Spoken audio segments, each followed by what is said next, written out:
Так. Да.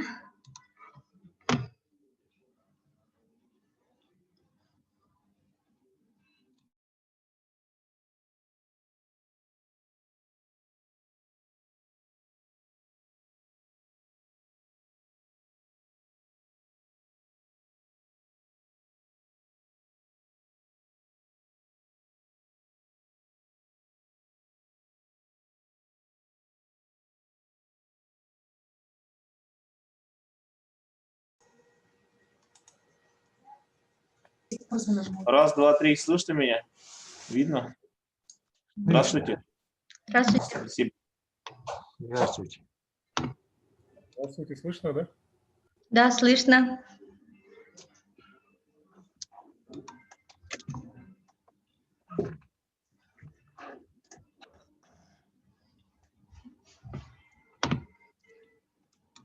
Так. Приняла. 2, 3, 4, 5, 6. Мгм.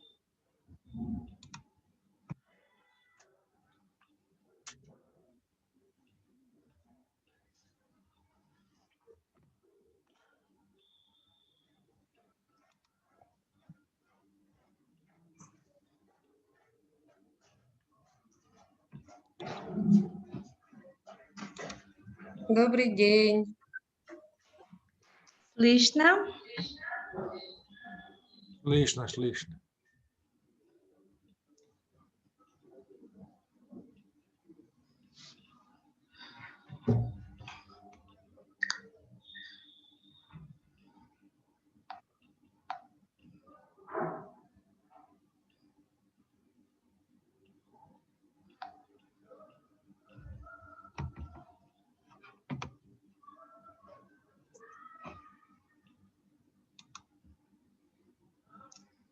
Мгм.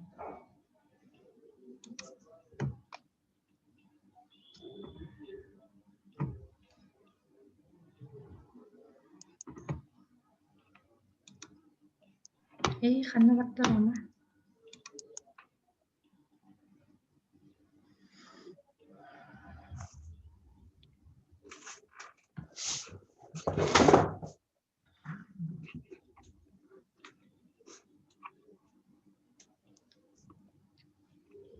Всем добрый день.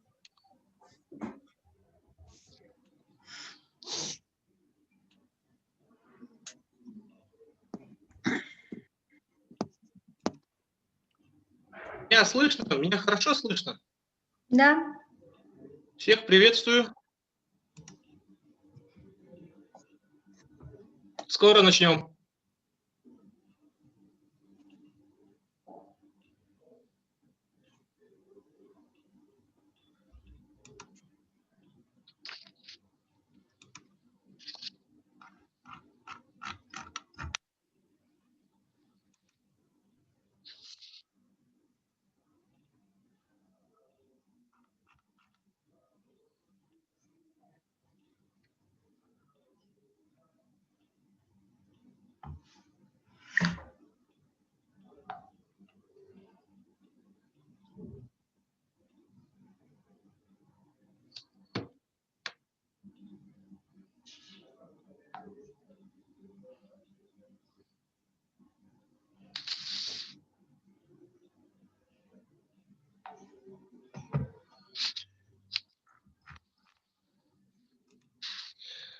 Так, здравствуйте, уважаемые участники рабочего совещания по вопросу сохранения и воссоздания здания Якутской городской мужской прогимназии 1873 года, находящегося по адресу город Якутск, улица Кулаковского, дом 18, которое вошло в единый государственный реестр объектов культурного наследия, памятников истории и культуры народов Российской Федерации, культурного наследия регионального значения.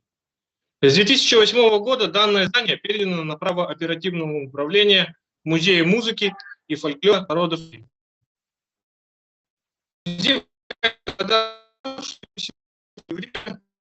Чтобы принять у нас дня по созданию прогимназии и внесения в протокол рабочего совещания. Из года в год состояние здания улучшает, на сегодняшний день, которые будут направлены на защиту и воссоздание культурного вида, и следующие действия по реализации этих предложений. Всем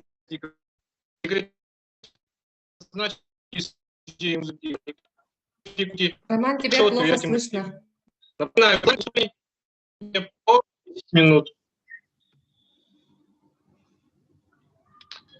Сегодня мы заслушаем спикеров из Министерства культуры и духовного развития Республики Саха-Якутия, Департамента по охране объектов культурного наследия, администрации города Якутска, дирекцию нашего музея, представителей Национального архива Республики, Института гуманитарных исследований, компании ООО «ШЭС» и Общественного совета по сохранению Якутской городской прогимназии. А также в качестве слушателей приглашены первый заместитель председателя Государственного собрания ИЛМЭН Жиров Александр Николаевич, представители Министерства образования и науки Республики, Министерства архитектуры и строительного комплекса, Министерство по развитию Арктики и делам народов Севера, Фонд будущих поколений, Музеи Республики, Федеральный университет имени Максима Кировича Амосова, директора школ города Якутска, писатели. Выступления будут проходить по ранее заявленной программе совещания. Напоминаю, что после каждого выступления выступающий вносит свои предложения для внесения их в протокол рабочего совещания. Еще раз обращаю внимание, регламент выступления 10 минут. Позвольте предоставить слово первому участнику Петрову Пантелеймону Пантелеймоновичу, старшему научному сотруднику Института гуманитарных исследований, кандидату исторических наук. Пантелеймон Пантелеймонович, вам слово.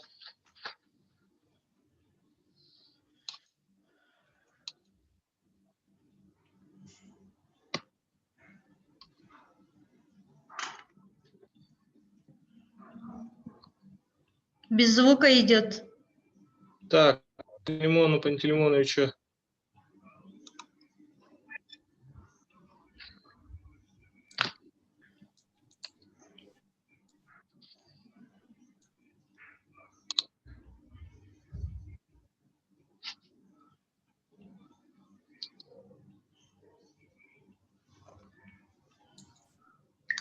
Слышно, да?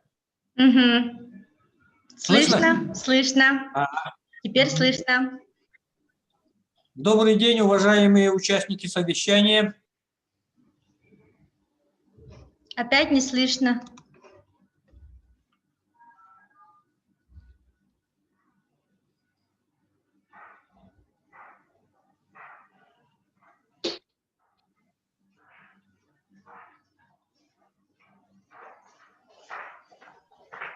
Вас не слышно. Ага. Слышно, да? Есть. Так, насколько я понял, сегодня речь идет о судьбе, многострадальной для нас судьбе здания Якутской мужской классической шестиклассной прогимназии. Сооружение, возведение вот этого здания очень интересное, занимательное для всех нас и, я и думаю, для будущих поколений. В начале XIX века в городе Якутске имелось Якутское уездное училище, двухклассное училище, в котором учились дети горожан и близлежащих улусов. Также в городе Якутске находилось Якутское отделение российско-американской компании. Комиссионером вот это якутское отделение компании был купец Федор Егорович Шердин.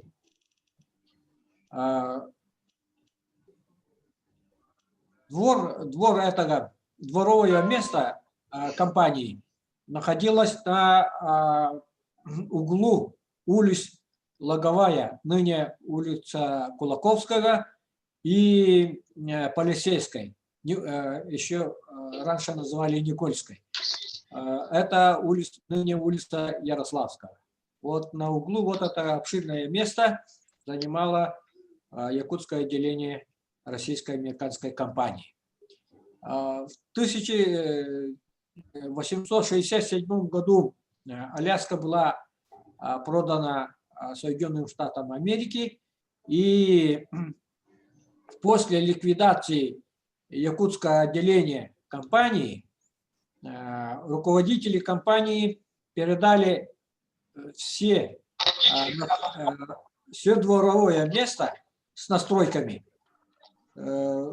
якутскому городскому управлению с условием возведения там учебного заведения, здания учебного заведения.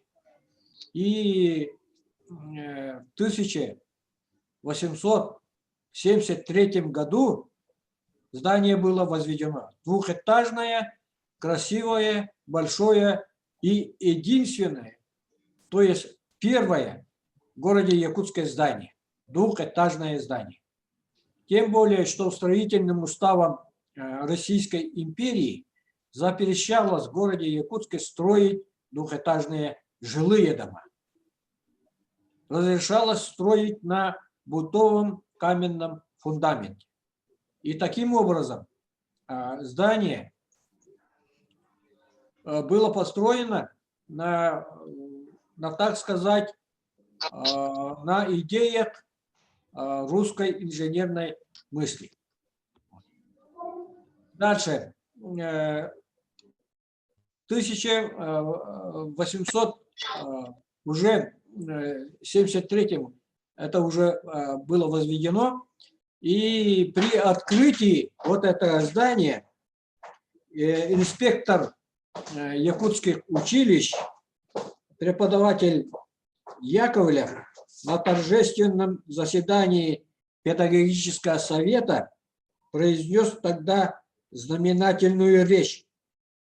День открытия прогимназии в Якутске навсегда останется незабвенным и не последнее место займет на страницах якутской летописи.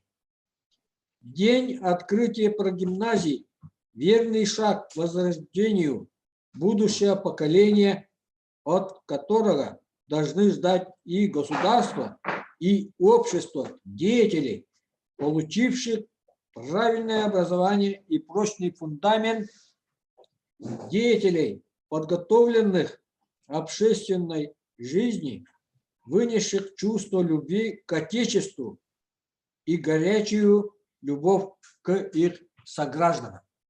Вот такими знаменательными словами закончил инспектор прогимназии педагогический совет.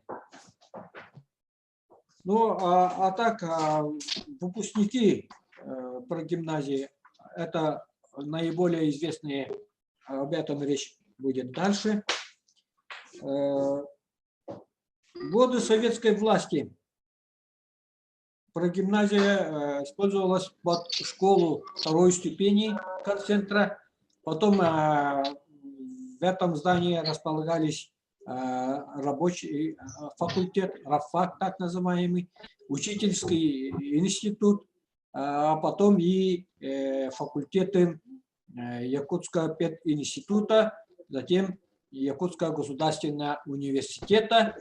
В 70-е годы в нем размещалась военная кафедра Якутского госуниверситета.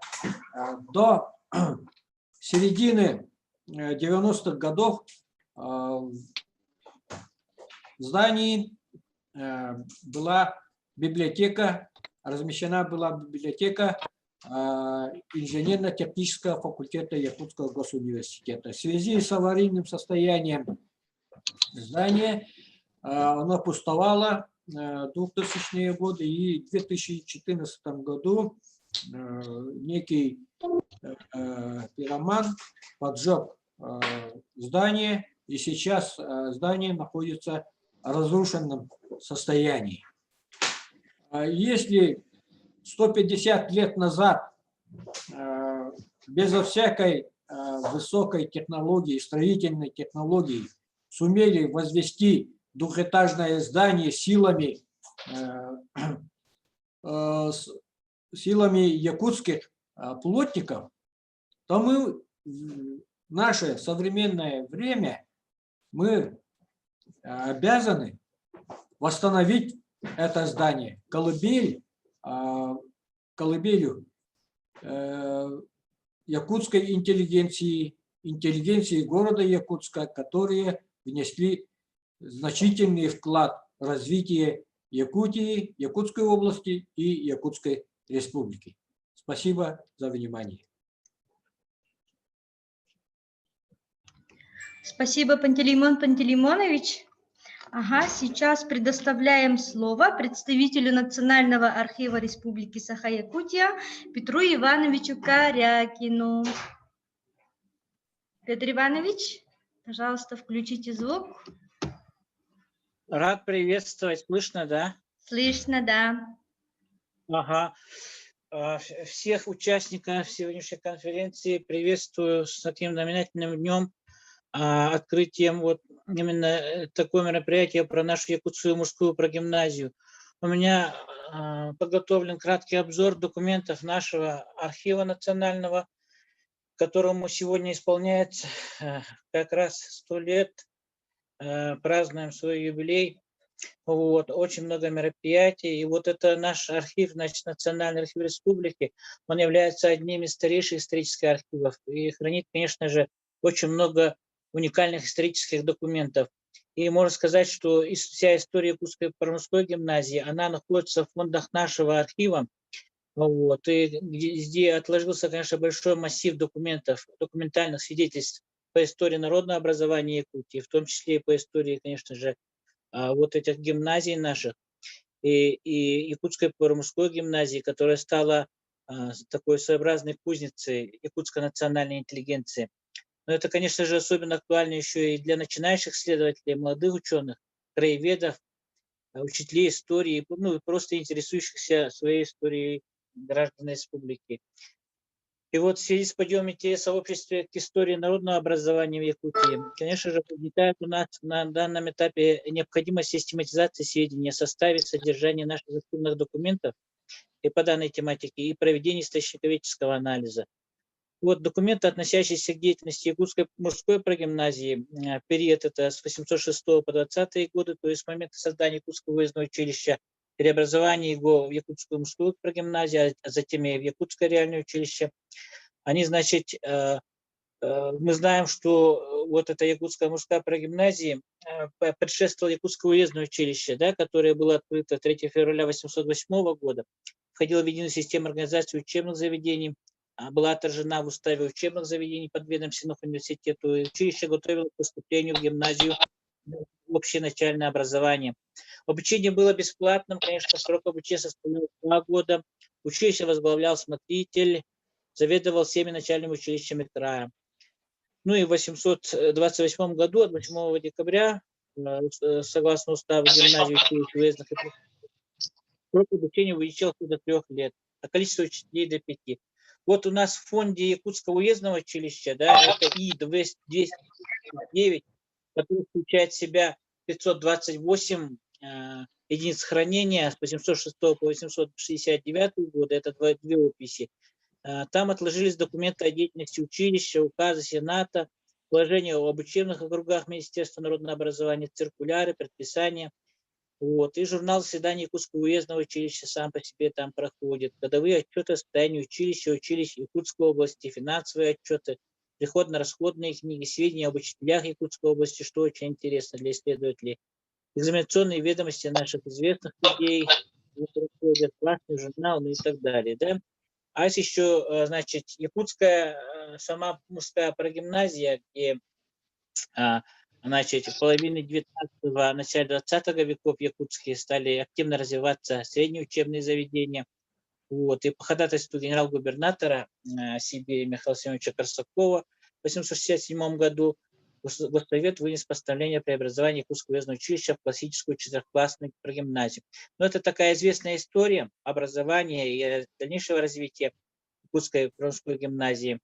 Вот. Ну, стоит отметить, что в 872 году был открыт приготовительный класс, а в 870-х, вот и в этих годах прогимназия расширилась, ну, добавлены были 5 и 6 классы и получены права учебного заведения 2 разряда. Ну, и в 890 году прогимназия была преобразована в реальное училище. У нас есть фонд «Якутская мужская прогимназия» сама по себе, которая содержит, это фонд И-285, это 325 единиц хранения. Там уже документы 867 по 891 года. В нем отложились документы Якутского уездного и Якутского реального училища. Ну, какие это документы? Это новый учебный закон 871 года, циркуляр, распоряжение, там, да, предписание главного инспектора училища Восточной Сибири, инструкции главного инспектора училища Восточной Сибири по учебно-воспитательной части и финансовым вопросам. У нас как раз много, так сказать, вот этих публикаций из этого фонда, которые вы можете найти в нашем совместном с Институтом гуманитарных исследований и проблем малочисленных народов Севера в журнале «Якутский архив», электронный номер которого выйдет в этом году. Также там имеется и протокол заседаний педагогического и попечительского совета, отчеты учебных заведений Якутской области. Но это, конечно, много можно почерпнуть из этих главных книг, таких как это журнал, значит, ну, «Ведомости о воспитанниках», которые поступили в прогимназию. Это очень необходимо для выявления биографических данных о наших известных людях. И, ну, там можно найти, конечно, про успехи поведения учеников народных училищ, да, всей Якутской области. Также темы письменных работ, что интересно очень бывает, при выявлении биографии того или иного нашего известной личности. Ну, постройки зданий прогимназии тоже, конечно, там есть. Так что нужно будет, если даже все просмотрено, все равно как бы вернуться к этим документам, посмотреть еще раз и прийти к каким-то новым заключениям, да, что поможет нашему общему делу. Вот. Также еще сборы различных пожертвований, там же частных метеорологических наблюдениях даже, да, испытаниях учителей, классные чины, о стипендиях, там интересные документы есть.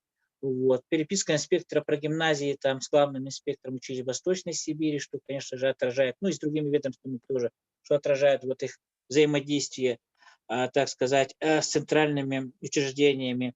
Формулярные списки и послужные списки наших учителей, исходящие документы.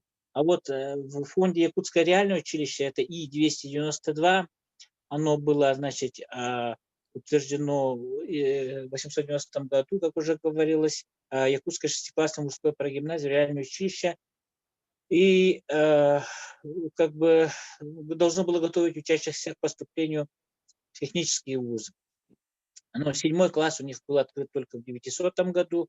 Также этот фонд у нас включает в себя 335 единиц хранения. Тоже не очень мало.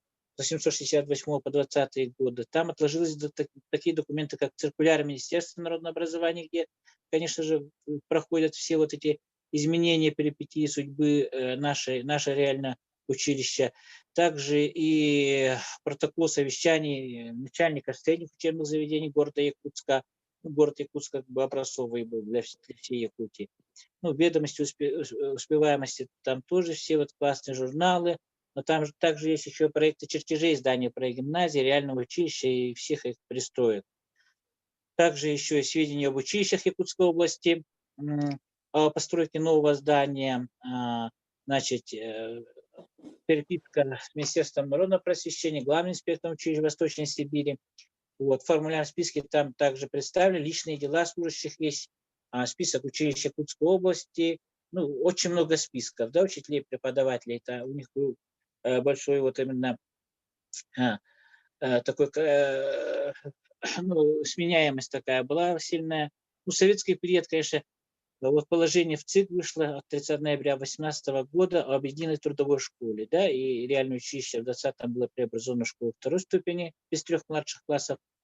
И вот в заключение хотел бы сказать, что вот таким образом мы как бы благодаря архивным источникам, да, исследователи, которые будут изучать наши фонды, просматривать всю нашу документацию, они как бы изучают не только историю учебных заведений, да, которые, конечно, стали кузницей для якутской национальной интеллигенции, для якутян, но также они могут узнать много о роли личности, как, скажем, Алексей Алексеевич Кулаковский, да, создатель якутского алфавита, Семен Андреевич Новгородов, известный химик, наш очень известный химик Иван Лаврентьевич Кондаков, книга про которого также готовится с участием Национального архива. И, ну, конечно же, наши выдающиеся государственные политические деятели Юнский, Амосов и многие другие. Спасибо. Спасибо, Петр Иванович. Передаю слово руководителю отдела сохранения, использования, популяризации объектов культурного наследия Департамента по охране объектов культурного наследия Кривошапкину Семену Дементьевичу. Семен Дементьевич, вам Здравствуйте. слово. Так, я запущу демонстрацию экрана, да? Нет, нельзя. Демонстрацию экрана можно, да, запустить или нет? Да, конечно, можете запустить. У меня говорит, что у меня отключена демонстрация экрана участников, организатора. Сейчас организатор включит.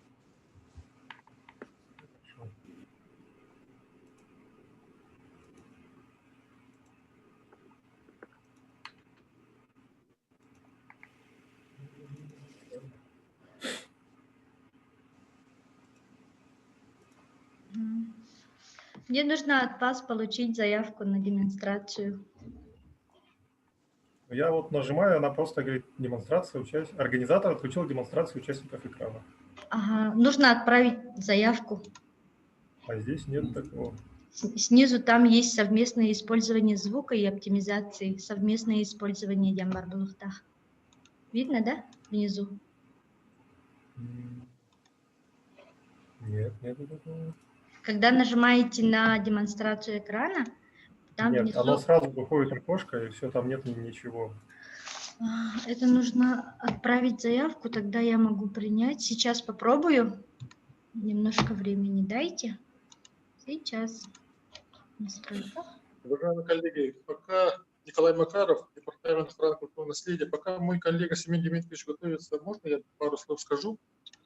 Да, конечно. Добрый день. Добрый день. Добрый день, уважаемые коллеги. Рад всех видеть. Доброго здравия, в хорошем настроении. С наступающим вас всех. И сегодня очень примечательно, что фактически год завершаем таким значимым для всех нас вопросом, как вопрос восстановления мужской пригимназии. Я буду краток, потому что мы с Марией Ильиничной на прошлой неделе разговаривали, обменивались мнениями. И думаю, что подробности Семен Дементьевич Кривошапкин, начальник отдела строительства департамента, вам скажет. Что мы предлагаем по департаменту? По восстановлению мужской прогимназии мы говорили и не раз, и не два, и с 2013 года, если не ошибаюсь, в принципе, достаточно обменивались мнениями и до сих пор обмениваемся, и это очень хорошо. Но я предлагаю поступить следующим образом. Именно сделать на дорожную карту по работе по восстановлению данного объекта. Потому что мы все уже знаем значимость данного объекта и все понимаем необходимость восстановления данного объекта. Но, тем не менее, есть ряд действий, не предпринимая, не осуществляя, которые мы не сможем дальше продвинуться. И коротко расскажу о них.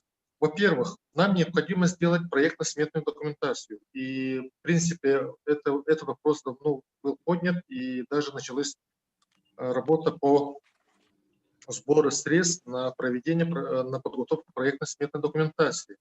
Но, тем не менее, пока сборы средств идут, я предлагаю следующее. Есть государственная программа, по которому именно государство, а именно государственное учреждение службы государственного заказчика готовит проектно-сметную документацию за счет государственных республиканских средств. Я думаю, что нам остро необходимо попасть в данную программу, потому что энтузиазмом, но собрать несколько миллионов рублей для того, чтобы подготовить проектно-сметную документацию, довольно-таки сложная задача, и еще более осложняется на данный период времени, когда свободных средств все меньше и меньше. Поэтому как попасть в данную программу? В данную программу можно попасть через заявку Министерства культуры и духовного развития республики и при поддержке Департамента охраны культурного наследия. То есть готовится техническое задание, которое утверждается министром культуры и подается как заявка в ГосГЗ. Сегодня на совещании есть представители Министерства культуры? Я вот не могу посмотреть, коллеги. Александр Есть, да? Владимирович. Александр Владимирович. Вот, Александр Владимирович как раз тот человек, специалист, от которого многое зависит. И думаю, что это направление мы должны решить в первую очередь. А когда уже мы попадем в данную программу, уже будем говорить, когда будет на этапе, уже будут деньги, будут государственные средства при благоприятном стечении обстоятельств, тогда мы можем уже вести разговоры далее о проекте, в общем, как будет выглядеть мужская прогимназия, имея в виду внутреннюю часть, не внешнюю часть, внешняя часть, мы знаем, как она будет выглядеть. И в конце концов можем остановиться на вопросах переноса или воссоздания на том месте, которое стоит. Сложные вопросы, действительно. Поэтому первый этап – проектно-сметная документация. Второй этап, когда проектно-сметная документация будет подготовлена через государственные средства, мы должны будем попасть в инвестиционную программу Республики Саха. А если мы попадем в инвестиционную программу, то уже очень большая гарантия, то, что мы получим готовый объект, который будет очень скоро работать. Вот такие у меня пожелания, коллеги. В этом году, насколько знаю, ГосГЗ собирал заявки на подготовку ПСД до 20 декабря, и, скорее всего, они завершили. Ну, Александр Владимирович более точную информацию нам даст. Я думаю, что в следующем году мы должны провести такую работу, чтобы уже вовсю принять участие в данной программе. Напоминаю, что по данной программе проектно-сметная документация фактически готова по реальному училищу, уже завершается. 10 декабря они должны были завершить, но, к сожалению, пока мы не видим, но до конца года они обещают. И подана заявка на подготовку проектно-сметной документации музея Ярославского основного здания, а также подготовка ПСД по ансамблю объектов культурного наследия местности Сагалсыгы Амгинского улуса. То есть вполне такую активную работу мы ведем. И очень хотелось бы при поддержке Минкультуры начать работу по подготовке тех заданий и участию в данном проекте, программе мужской прогимназии. У меня коротко все, коллеги. Спасибо огромное. Спасибо. А Сергей можно Дмитриевич. спросить, кто этим будет заниматься? Естественно, на сегодня, коллега, нужно понять, всю ответственность за мужскую прогимназию на сегодня несет Музей музыки и фольклора, потому что они являются балансодержателями, и это здание находится в их оперативном управлении. То есть если, допустим, сегодня Департамент охраны культурного наследия решит поднять вопрос наказания хозяев за плохую сохранность объекта, мы привлекаем к ответственности Музей музыки и фольклора. Вот что нужно понять, коллеги.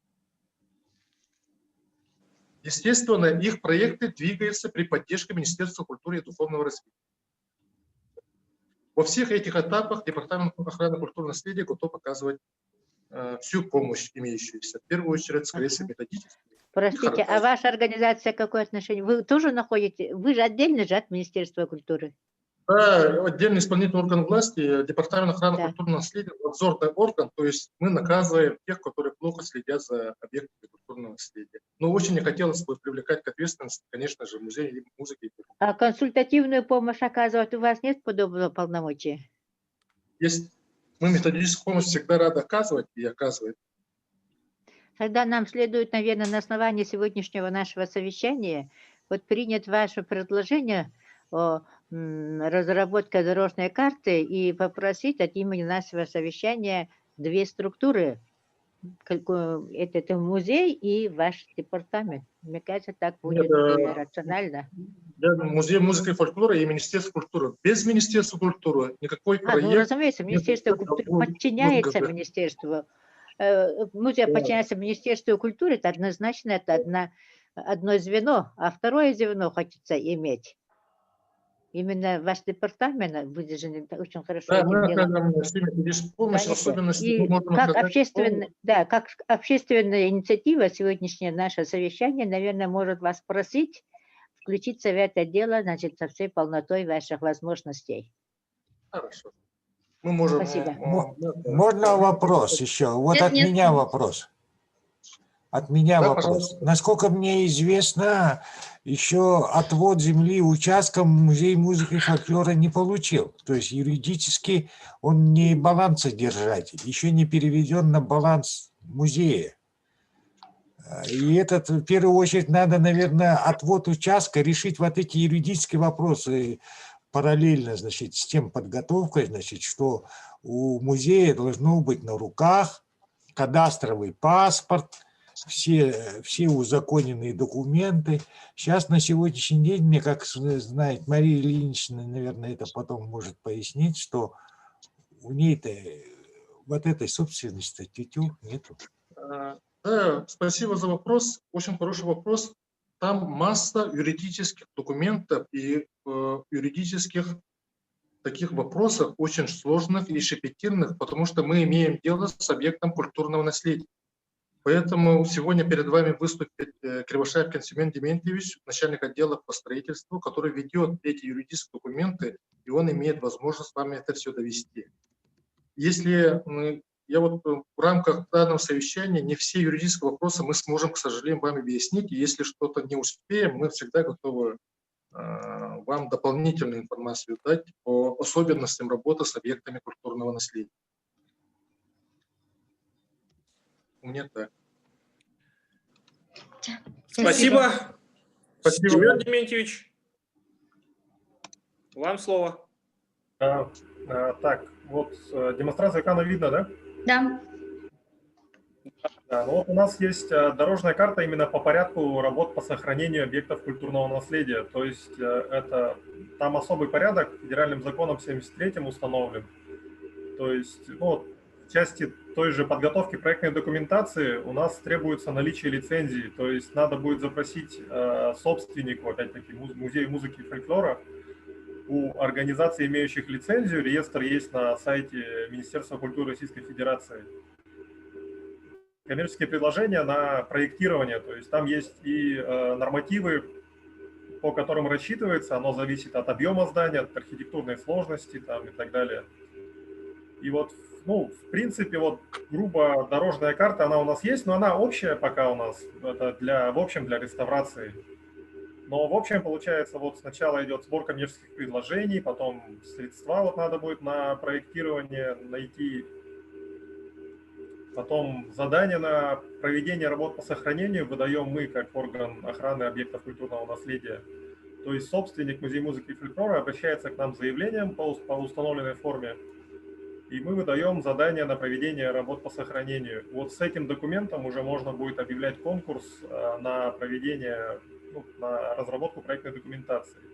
И потом уже, когда определится подрядчик по проектированию, тогда уже мы выдаем ему разрешение на проведение работ по сохранению именно в разработке проектной документации. Потом эта проектная документация, после того, как она будет разработана, она подается на государственную историко-культурную экспертизу, то есть на соответствие ее историко-культурному и так далее. То есть, кроме того, у нас затрагиваются конструктивные несущие элементы, оказывающие безопасность на здания, и в соответствии с 384 ФЗ «Безопасность зданий и сооружений» она должна еще и пройти государственную экспертизу проектной документации. То есть это будет практически как новое строительство. Так. Госэкспертиза, историко-культурная экспертиза еще проходит рассмотрение общественное, согласование проектной документации, опять-таки с нами, с органом охраны объектов культурного наследия. И только после этого уже будет проводиться конкурс непосредственно на работы. Но еще, получается, после этого всего надо будет, конечно, искать средства на все эти работы. Но сумма, хотя бы даже примерно, она будет только после разработки проектной документации, потому что там такой порядок. Потом разрешение на строительство, когда уже будет подрядчик, получается, мы выдаем разрешение на строительство даже. Не орган местного самоуправления выдает, как обычно по градостроительному кодексу это делается, а на объекты культурного наследия выдает именно департамент. Мы выдаем разрешение, потом мы еще выдаем все равно при этом, ну, это будет заказчику, то есть, скорее всего, это будет опять-таки музей музыки и фольклора, нам будет обращаться за разрешением на строительство. А за разрешением на проведение работ к нам уже обратится лицензионная организация, которая будет непосредственно выполнять работы. То есть потом вот будет, мы выдадим разрешение, проведение работ по сохранению. Так, за нами будет еще государственный надзор в области сохранения за проведением. То есть в рамках выданного разрешения мы будем проводить проверки. Помимо этого, в соответствии опять-таки с Градкодексом, уже будет проводиться государственный строительный надзор. После этого, уже после выполнения работ, будет приемка работ у нас по нашему порядку, и будет разрешение на ввод объектов в эксплуатацию уже в соответствии с градостроительным кодексом. И вот разрешение на ввод в эксплуатацию. То есть, такой у нас получается немножко сложный порядок работ. В принципе, все. По поводу перемещения, оно теоретически возможно, но там тоже требуется наличие экспертизы. И самое главное, получается, решение о перемещении объекта культурного наследия может быть принято, когда необходимость только предотвращения повреждения, разрешения уничтожения объекта культурного наследия, неблагоприятного воздействия окружающей среды на негативные воздействия неустранимого характера. То есть это еще и историко-культурная экспертиза, и проект должен быть по переносу уже готовый. То есть это, и сложно, и это много денег, и решение принимает только Министерство культуры, орган охраны федеральный, на основании нашего представления. То есть мы, как орган охраны региональный, мы вносим представление в Министерство культуры Российской Федерации, и принимают решение уже они. То есть если у нас будет там историко-культурная экспертиза, обоснование того, что невозможно там какие-то устранить, но я думаю, у нас таких нету, и скорее всего у нас перенос у нас с объекта культурного наследия точно не получится. Так, что еще? Вот у нас есть предмет охраны, утвержденный приказом Департамента охраны объектов культурного наследия. И в предмет охраны у нас входит местоположение, объемно-пространственная характеристика. В общем, оно должно полностью соответствовать. Вот это вот предмет охраны, он полностью не может быть изменен. Ни один пункт из этого предмета охраны не может быть изменен. То есть у нас, в общем, музей музыки и фольклора нам нужен, и нужно сейчас, получается, нам найти проектировщиков, которые дадут нам коммерческие предложения. Там это объемы, но помимо этого это будет научное восстановление, получается.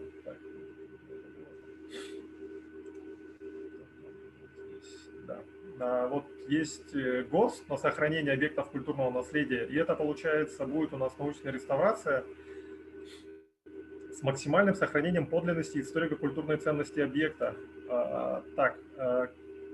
По определению ФЗ-73 реставрация, то есть там нет определения воссоздания или не воссоздания объекта культурного наследия. То есть воссоздание – это когда он полностью утрачен. У нас что-то есть, небольшая часть его хотя бы сохранилась, там входная группа, грубо говоря, да, и получается все равно, то есть исключение из реестра, оно невозможно, оно возможно только по полной утрате и тоже только заключение историко-культурной экспертизы.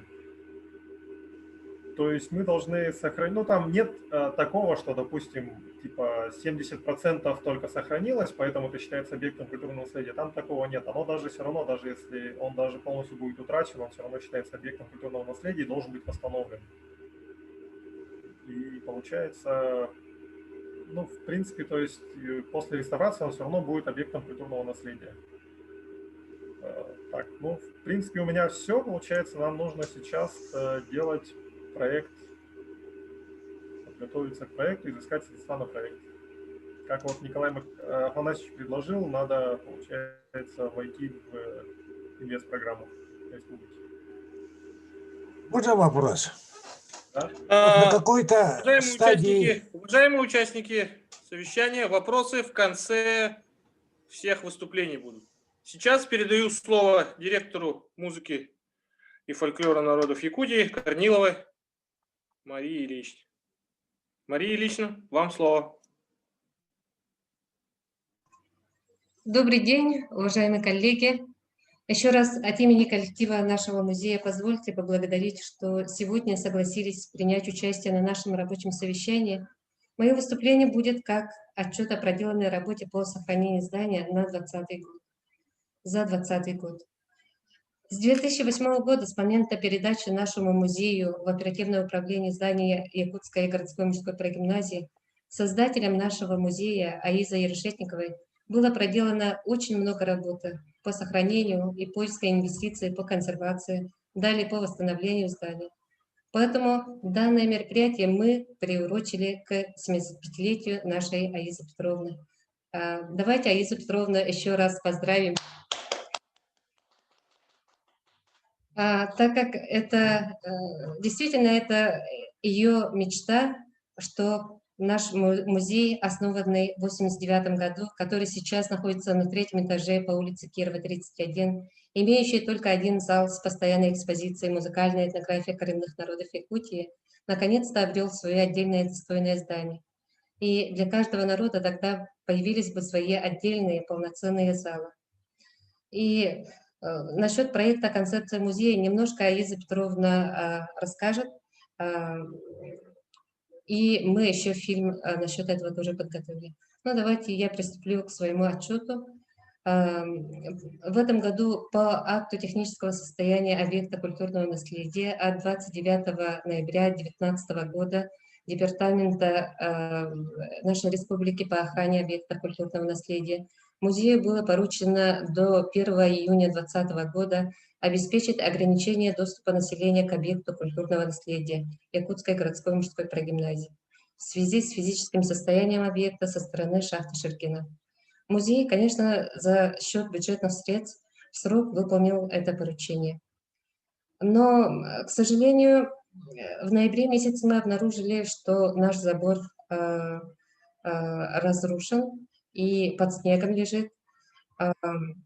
И сарай, который внутри стоял, внутри нашего забора, его снесли, и там же все это выкинули. И 11 ноября музею пришлось своими силами восстановить ограждение снова. И по этому поводу и с просьбой согласовать границы по разграничению земельных участков двух объектов культурного наследия, это получается нашего здания и шахты Шергина, мы обратились в Институт межзвездоведения, так как правообладателем шахты Шергина являются они.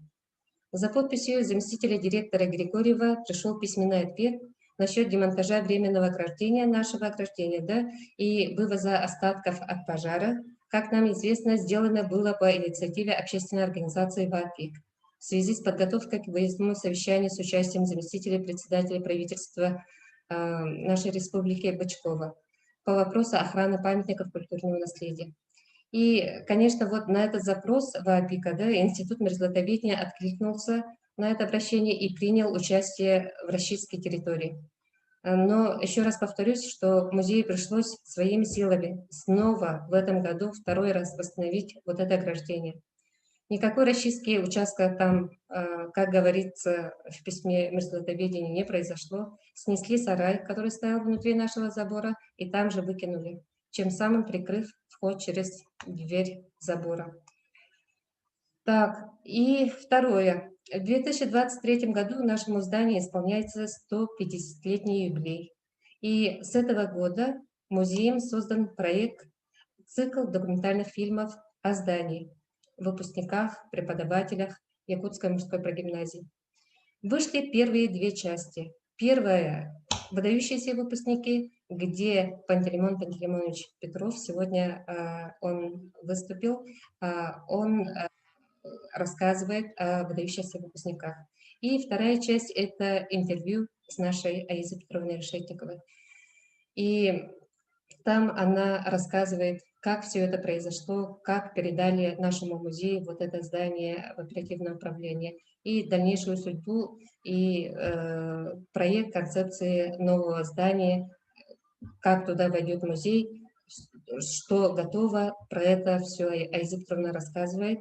И мы в письме рассылке, когда вас приглашали на это совещание, там ссылки указывали, и вы можете зайти и вот эти две части посмотреть. Данный проект призван, чтобы привлечь внимание общественности по вопросу сохранения объекта культурного наследия. И третье. В настоящее время музеем подготовлен проект технического задания по воссозданию здания Якутской городской мужской прогимназии, и для корректировки передано в наше министерство, нашему учредителю. Также ведутся работы по подготовке дизайн-проекта концепции музея. Сегодня в нашем совещании вот присутствует дизайнер, известный в нашей республике Георгий Николаевич Решетников. Вот с ним мы работу начали, черновая работа начата, но со следующего года мы вплотную уже будем взяться за это. Второе, также ведутся работы по сбору коммерческих предложений для составления расчета предельной стоимости экспертизы по ветхости нашего здания. Далее, по согласованию границы, по разграничению земельных участков двух объектов культурного наследия нашего здания и шахты Ширкина вот, ведутся работы. И насчет вот вопроса Георгия Николаевича, сейчас готовится письмо в СВФУ имени Максима Кировича Амосова для передачи на право собственности земельного участка по адресу города Якутск, улицы Кулаковская, 18, находящегося в собственности РФ и в пользу нашего музея. Мы сейчас готовим письмо, потому что Аиза Петровна тоже насчет этого земельного участка тоже в свое время бегала, и они обращались тоже в СВФУ, и оказывается, земля-то принадлежит в собственности РФ, и они не передают в республике. И сейчас мы подняли вот этот вопрос и готовим письмо. И нами подготовлены предложения для внесения в протокол совещания, озвучим в обсуждении после выступления всех спикеров. Спасибо за внимание.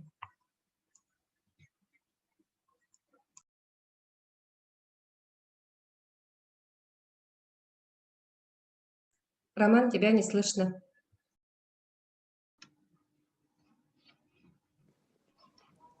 Спасибо, Мария Ильинична, за выступление. У меня один вопрос по поводу одного из участников рабочего совещания, Чирикова Ильи Гавриловича, представителя ООО «Шельц». Подключился? Если нет, то пока подожди, и передаю слово основателю Музея музыки и фольклора народов Якутии Решетниковой Аизе Петровне.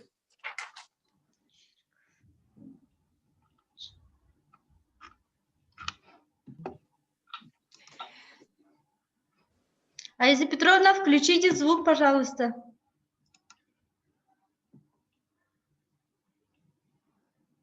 У вас... Еще раз. Звук-то пропал. Еще раз. Еще раз, еще раз. Что есть? Есть. Есть, да? Спасибо. Спасибо всем, кто собрался сегодня на это совещание в преддверии Нового года, новой работы, года юбилея нашего музея, уже 30 лет ему исполняется. И вот на этом фоне сегодня как много выступающих, как много тех людей, которые должны вот теперь объединиться и вместе двигаться по дорожной карте в сторону воссоздания нашего музея на выполнением всех требований федерального закона 73-го.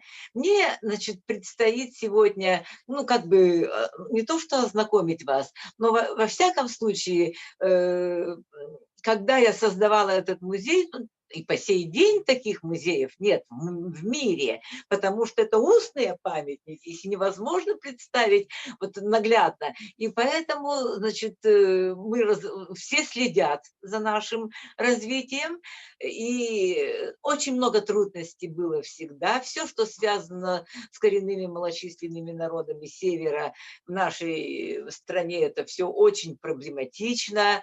Ведь когда мы создавались, у нас не было даже отдела в Министерстве культуры нашей республики, потому что вся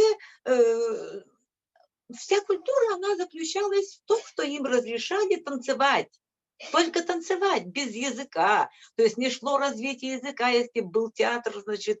И вот мы все ставили и ставили эти вопросы на разных совещаниях ЮНЕСКО, а потом уже и теперь у нас есть театр коренных малочисленных народов, и это действительно вместе с нашим музеем составляет такое базовые учреждения культуры, на которых будет возложена вот эта ответственность развития дальнейшего.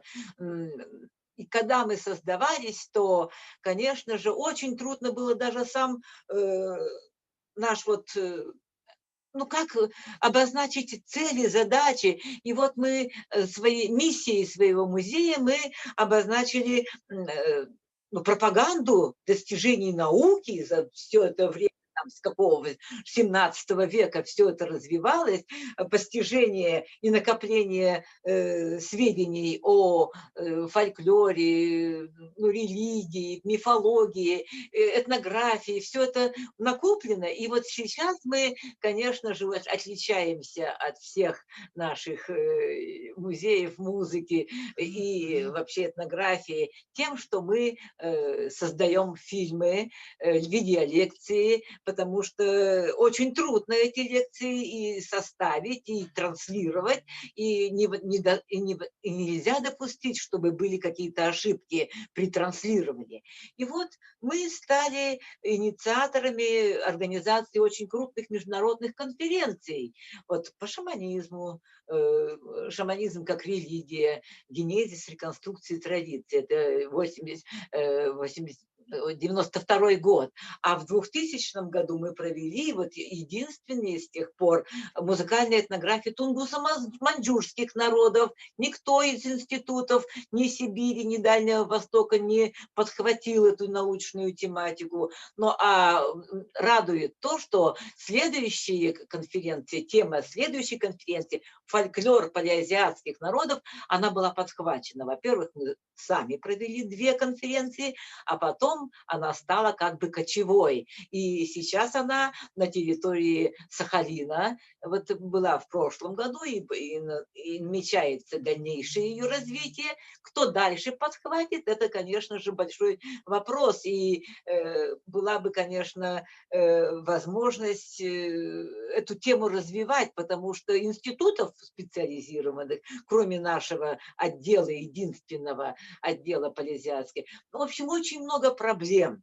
Но, тем не менее, вот, конечно же, мы пользуемся очень большим интересом со стороны ученых, которые приезжают в республику и которые приезжают на эти конференции. Какой-то возник интерес. Даже в институте Герцена не было, который специализируется на культуре народов Севера, не было таких конференций. И мы издаем книги, мы обращаемся к таким, даже вот подняли такой источник, как орнаментальное искусство якутов Улы Йоханссон. И с ее помощью, вот удивительно, наш музей стал источником каких-то инвестиций в культуру республики, потому что Ула Павловна Йоханссон, она подарила свою квартиру фонду, и вот с тех пор, с с 13 года фонд германский DAAD, Deutsche Akademischer Austauschdienst, оно ежегодно выделяет по 9 тысяч евро на стажировки молодых гуманитариев из Якутии. И также была привезена в Якутию библиотека 4 поколений ученых Йоханссон.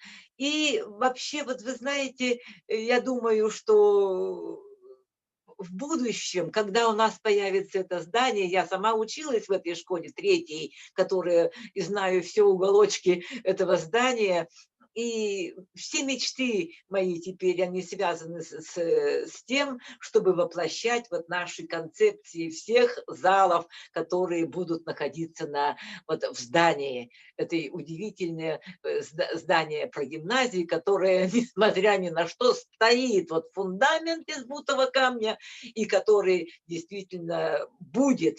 Мы верим глубоко, потому что все залы уже готовы к демонстрации.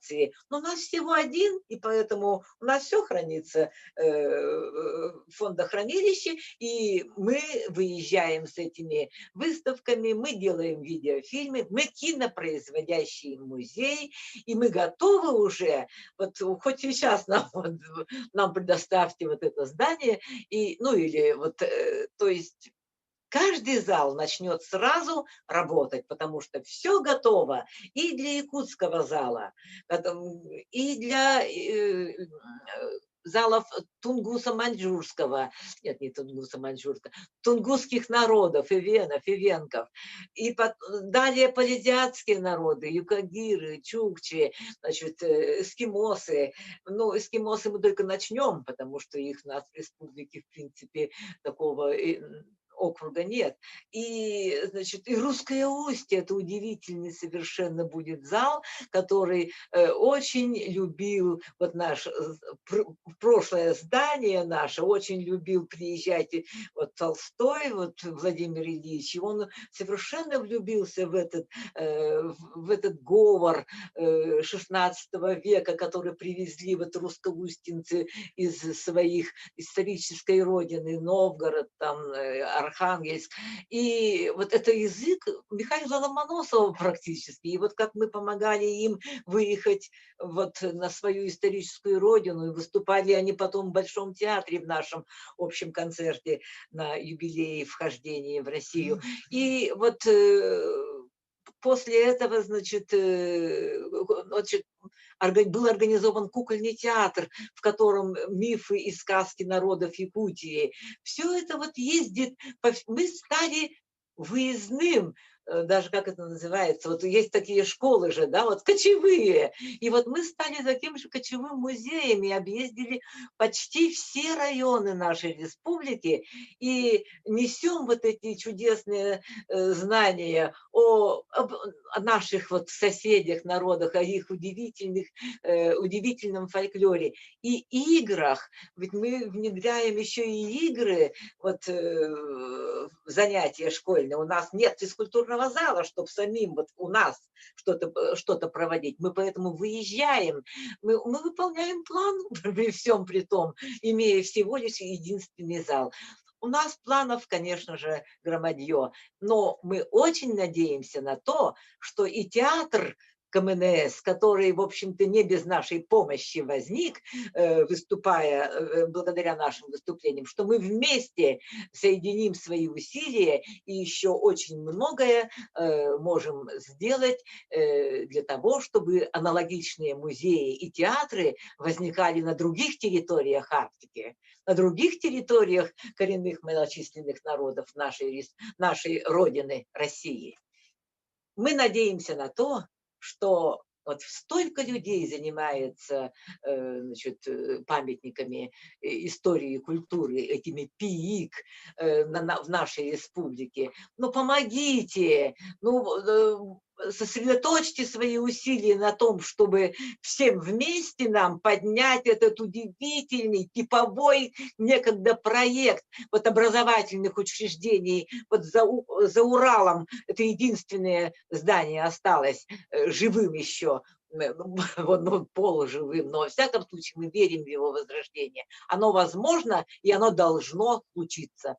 Спасибо вам всем за ваше присутствие на нашем рабочем совещании. И я теперь уверена, что столько людей занимается памятниками истории и культуры, и что мы все вместе, а еще отпразднуем 150-летие этого удивительного здания прадедушки нашего образования и просвещения. Спасибо вам всем. Аиза Петровна, спасибо большое. Далее у нас выступление специалиста по укреплению службы материально-технической базы Министерства культуры Александра Владимировича Сидорова.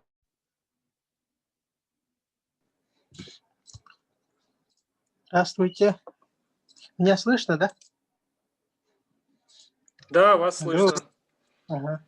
Здравствуйте, коллеги. Ну, да, как Аиза Петровна и говорит, этот объект у нас в потребности находится вот с самого его передачи в Музей музыки. Ранее были составлены предварительные проекты на реставрационные работы, но, к сожалению, в связи с пожаром у нас эти планы были изменены. Сейчас идет работа по лоббированию на воссоздание объекта уже.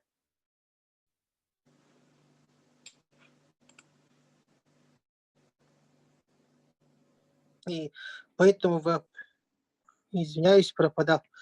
Поэтому вопрос у нас сейчас с заинтересованными органами госвласти, это с Министерством экономики, с Министерством промышленности и геологии, идет работа по изысканию возможностей источников финансирования от недропользователей. Буквально вчера еще мы разговаривали с Минфином, с Минэкономикой России и Республики. И плюс ведем работу над тем, чтобы получить поручение главы, чтобы было легче работать по разработке проектно-сметной документации. Проектно-сметную документацию на разработку мы по плану должны внести в первой корректировке 2021 года. Там у них образовывается первичная экономия после итогов конкурсов. И туда мы планируем внести как дополнительные расходы. И до этого мы планируем, вот как и сказал, получение главы республики по воссозданию и реставрации нескольких объектов культурного наследия в городе Якутске, в том числе и мужской прогимназии. У меня кратко все. Это то, что мы сейчас делаем.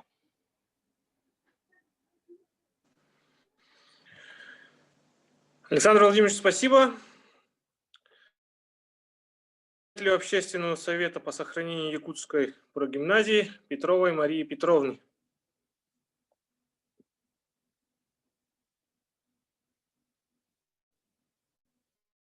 Добрый день, уважаемые коллеги. Со многими из вас мы, конечно, общались по данному вопросу. Я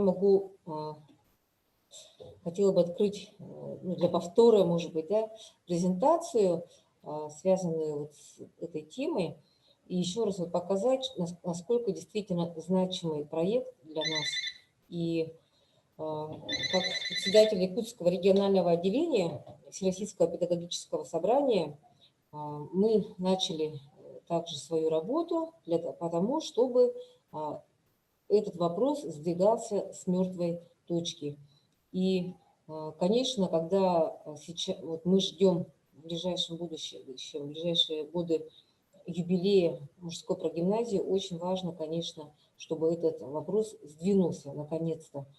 И знаете, когда те, кто посещает старые города Сибири, ровесники города Якутска, отмечают, что в них сохраняется исторический облик, есть ощущение связи времени. Но я, например, вот заметила, побывав в Томске в этом году, который примерно в одно время был создан с городом Якутском. Вот у меня было такое впечатление, находясь в Томске, что я как будто бы вернулась в Якутск моего детства в 80-е годы, когда стояли вот эти все прекрасные деревянные здания, исторические объекты. А сейчас вот практически в нашем городе не на что смотреть. Вот я просто пролистывала еще раз нашу презентацию, чтобы показать значимость этого объекта еще раз для нас с точки зрения образования, сотрудников, педагогических работников образования. И поэтому, конечно, если мы будем также дальше спокойно смотреть на то, как уходит история из нашего города, как мы все превращаемся в стекло и в бетон, то это, конечно, не украшает никого из нас. И я думаю, что очень важно, чтобы мы, объединив усилия и вот выслушав сейчас специалистов, экспертов, должностных лиц по данному вопросу, я еще раз убедилась в том, что на самом деле мы все на верном пути, и нет ничего невозможного, и законодательство, нормативная база позволяют нам решить этот вопрос. И мы предварительно вот Якутским региональным отделением Всероссийского педсобрания начали вот сбор средств. 40 тысяч пока собрали, я думаю, что это только начало, и мы можем вот также дальше продолжить собирать эти средства для того, чтобы вообще как-то этот процесс пошел. И вот правильно здесь показывали дорожную карту. Единственное, что я бы хотела здесь добавить, это сроки нужны по дорожной карте, чтобы понимать вот эти дедлайны и к этим дедлайнам стремиться. Потому что без указания сроков наш вопрос может еще 100 лет обсуждаться и при этом никак не решиться. И чем дольше вот мы будем, конечно, вопрос затягивать, тем хуже будет этому прекрасному и уникальному объекту. И вот сама как мама разновозрастных детей, и вот как сейчас любят же по буквам называть поколение, вот поколение Z, поколение альфа детей, я вижу, что они уже, как бы у них есть пресыщенность цифровизации. Вот все, что такое красочное, цифровое, их это уже этим не удивишь. Но их поражают, эти молодые наши, подрастающее поколение, именно то, что есть настоящее, то, что несет в себе как бы дыхание, прообразы прошлых поколений. И вот им как раз-таки вот музеи очень привлекательны именно этим, что они видят что-то такое настоящее, реальное и оригинальное. И поэтому именно сохранив и восстановив этот очень интересный для нас объект, мы как раз-таки вот обеспечим детям связь времен, ощущение реальности вообще жизни и того, что не все является виртуальным, и следы бывают не только цифровые, но и вполне себе настоящие. И, конечно же, сейчас в образовании, как бы, можно сказать, что благодаря личной инициативе нашего президента России Владимира Владимировича Путина в федеральный закон об образовании внесен очень важные изменения. Это о том, что воспитание является главенствующим в образовании, а именно патриотическое воспитание. И поэтому я считаю, что вот этот проект надо делать прежде всего именно таким патриотическим, воспитательным, и участие в этом проекте как раз и будет самым лучшим, наверное, подходом в практическом воспитании детей. Вот, например, у моих дочек учительница, она сама по себе археолог. И вот из городской классической гимназии они вот вместе со своей учительницей решили провести урок истории как раз вот на месте бульвара Учителя. Тогда еще там ничего не было. Что-то там стали они рыться в сентябре месяце и обнаружили артефакт. Ну и с этого у них пошло-поехало. Там приостановили, конечно же, строительство этого бульвара, да? Но какой прекрасный урок получили дети, что история, оказывается, вот в буквальном смысле в пыли валяется. И они эту историю находят, очищают, как бы и делают достоянием общественности. И, конечно же, дети вот к этому предмету относились абсолютно по-другому. Поэтому давайте мы дружно будем заниматься данным проектом. Мы со своей стороны готовы вот так подключать, конечно, педагогическую общественность и этот проект рассматривать не только как проект по реставрации и восстановлению, но и как воспитательный, объединяющий проект якутской интеллигенции. Спасибо. Мария Петровна, спасибо большое. Сейчас у меня вопрос по поводу представителя администрации города Якутска. Есть кто-нибудь подключился? Поднимите руку или напишите в чат, я не вижу.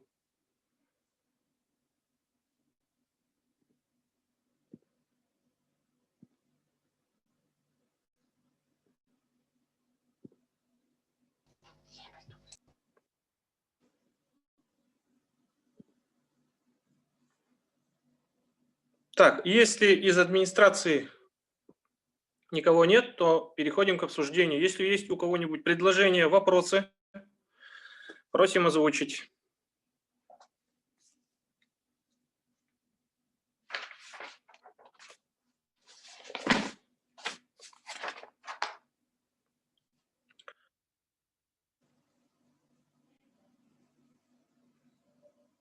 Я вот вижу представителя Северо-Восточного федерального университета, декана исторического факультета. Анатольевна, это вы? Не узнаю вас в маске. Да, это Здравствуйте. Вы. Хотелось бы Здравствуйте, коллеги. Пару слов. Меня слышно, да? Да, вас слышно. Вот меня слышно так. Спасибо. Извините, что я тут параллельно с людьми, поэтому я в маске сидела. Значит, ну что, я, конечно, приняла приглашение сегодня от имени исторического факультета, внимательно послушала выступление. И, конечно, если речь идет о поддержке вот в этом таком, ну, скажем, действительно это благое дело, чтобы восстановить и создать как памятник историко-культурного наследия, что можно здесь сказать? Безусловно, исторический факультет всеми руками за. Но как человек-практик, который работает, и, ну, скажем, в роли чиновника от образовательной деятельности, да, мы понимаем, что здесь задействовано много факторов, которые имеют отношение к организации вообще и в целом финансирования правовых каких-то моментов. И вот здесь бы хотелось послушать именно людей, которые имеют к этому отношение. Я представляю сейчас как академическую общественность именно университета. Мы поддерживаем всецело предложение. И Аиза Петровна, конечно, я услышала сейчас о том, что необходима помощь, очень такая реальная в этом плане. Что требуется от университета, хотелось бы тоже услышать конкретно, да? Что хотелось бы услышать, в чем конкретно состояла бы помощь, например, исторического факультета от преподавателей и от студентов? Можно такой вопрос задать, да? Спасибо.